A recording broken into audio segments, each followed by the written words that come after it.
Hello everyone! I was requested by one of my community members to do a complete overview of Melta bombs and their many uses in Space Marine 2. So that is what we will be doing today. Before we get into any details, let's get the basics out of the way. This is a Melta bomb.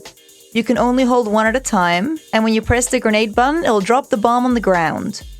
If you then hold the grenade button, it'll detonate in a big explosion. This explosion will do massive damage in its area of effect, and like other grenades, it will also damage you if you are too close. You can detonate Melta bombs at almost any point, including when you're walking around, when you're in a finisher, or even when you're down on the ground awaiting revival. You can't do it if you're awaiting the respawn timer though. The finisher one in particular can be useful if you're being surrounded, since the finisher animation will keep you safe from the bomb's damage. Melta bombs are unique since they will not detonate on their own after using them like other grenades. So if you have a way to regenerate grenades, or find more Melta bombs to pick up, you can place multiple Melta bombs on the ground to detonate at once into an even bigger explosion. This can be quite fun in certain situations, like instantly wiping out terminus targets in siege mode.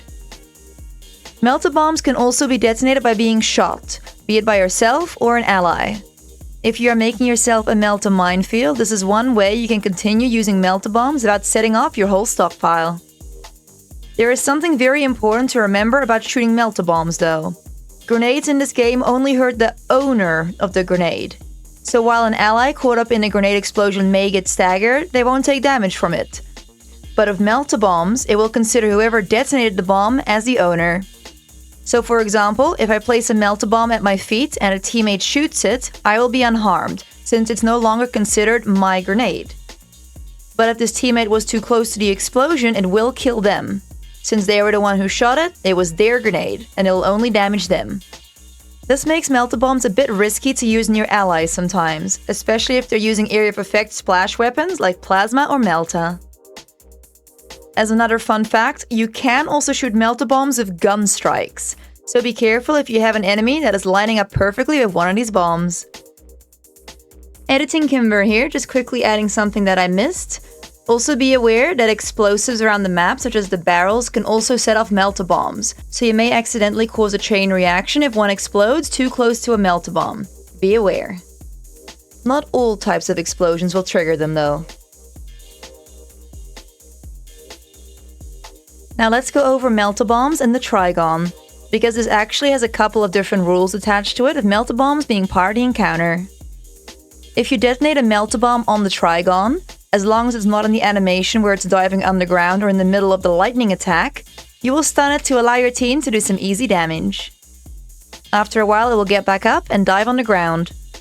However, this is where it gets interesting. If you detonate a Melta bomb on the Trygon while it is already stunned, you will instead undo the stun, allowing it to dive down immediately. So don't detonate your bombs if the Trygon is already stunned or you'll lose out on DPS time. There is a way to keep him stunned for longer though. If you can explode a Melta on him right before he dives down after being stunned, you can stun him a second time. By chaining Meltas like this with perfect timing, you can stun him again and again to do massive damage. The window is very tight though, and sometimes the Trygon will bug out and just disappear on you, but it's still a nice trick to have in your arsenal.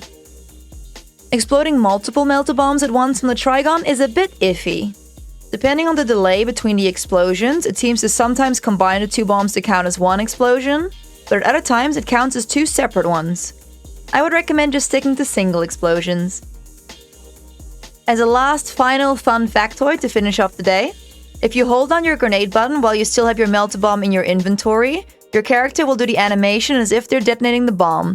But since you don't have any placed, it won't actually do anything. The same thing will happen if you just hold down the button when you don't have a Melta. Nothing useful, but just fun to know about. And that is an in-depth overview on Melta bombs. I hope this had some useful information for everyone, and that you can now blow up even more heretics and Xenos in the name of the Emperor. Have a fantastic day, everyone. Bye bye!